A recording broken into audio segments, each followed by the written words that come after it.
Okay, kids, take a break. Coke is it? Coke is it? The most refreshing way to make the most of every day. And wherever you go and whatever you do, there's something big waiting for me and you. Coke is it? The biggest taste you've ever found. Coke is it? The one that never lets you down. Coke is it? The most refreshing taste around. Coke is it? It's the smile you can't hide, 'cause it comes from inside. Like the time that you spend with your family and friends. It's the way that you feel when you know it's real. Coke is it? The most refreshing taste around. Coke is it? Coke is it? Hi there, it's me again, your social scientist. Today, we're diving deep into the intriguing and sometimes controversial history of a beverage that has not only quenched our thirst, but also left an indelible mark on an entire generation. Get ready to uncover the captivating tale of how Coca-Cola brainwashed a whole generation. Let's start at the beginning, shall we? Back in 1886, an Atlanta pharmacist named Dr. John Pemberton had a drink called Vin Mariani, so he decided to copy it. Wait, that's not politically correct.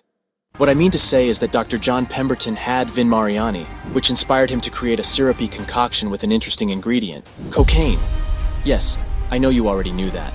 Coca-Cola was originally made with traces of cocaine extracted from coca leaves. It's like a fizzy caffeinated party in a bottle. But do you know why cocaine was in the mix? Well, in those days, cocaine was believed to have medicinal properties, and Dr. Pemberton marketed his creation as a headache remedy and a cure for various ailments. You could say it was the world's first caffeinated, bubbly medicine.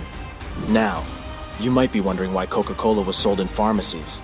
Back then, pharmacies were like the Starbucks of the 19th century, serving as a social hub where people gathered to enjoy a refreshing beverage or grab some pain relief.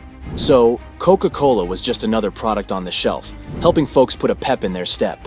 Fast forward a bit, and Coca-Cola quickly transformed from a medicinal tonic to a popular soft drink. But it didn't become a sensation overnight.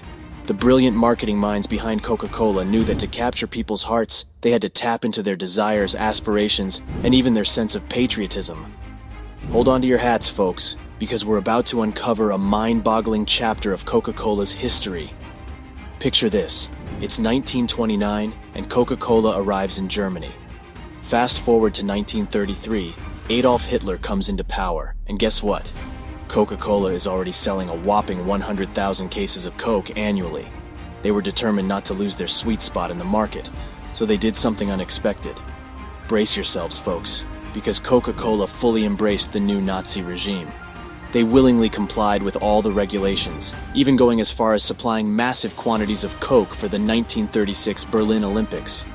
And get this, they sent their sales team to Nazi political rallies. Talk about an all-out fizzy support.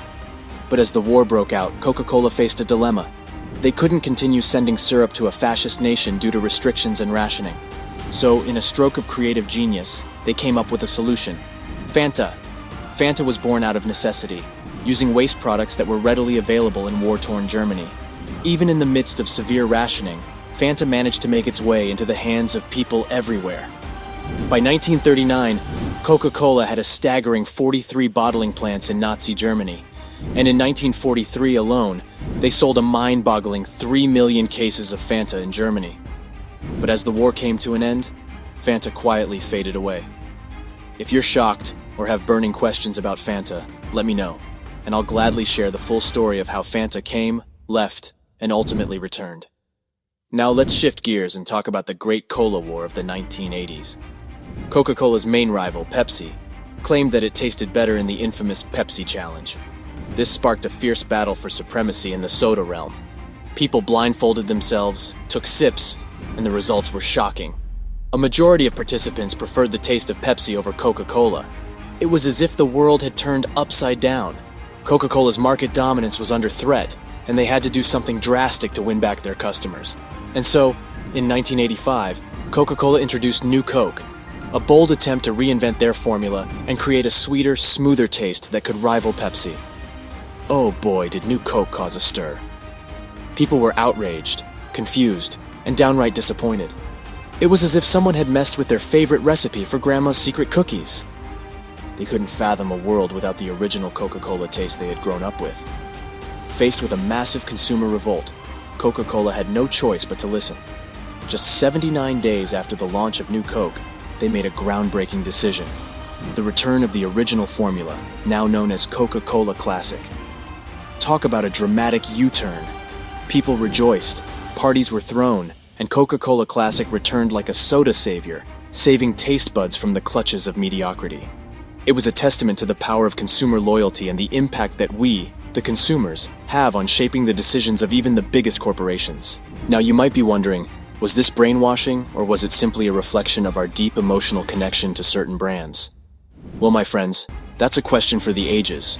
What we do know is that Coca-Cola has undeniably left an indelible mark on an entire generation, capturing hearts, minds, and taste buds around the world. And there you have it, folks. The fascinating, funny, and sometimes unbelievable tale of how Coca-Cola went from a medicinal tonic with cocaine to the world's most beloved soft drink. From wartime hero to taste test battles, it's a story of twists, turns, and unshakable brand loyalty. I hope you enjoyed this deep dive into the history of Coca-Cola and how it brainwashed a whole generation. Let me know in the comments what you think about this fizzy phenomenon and whether you believe it was brainwashing or simply clever marketing.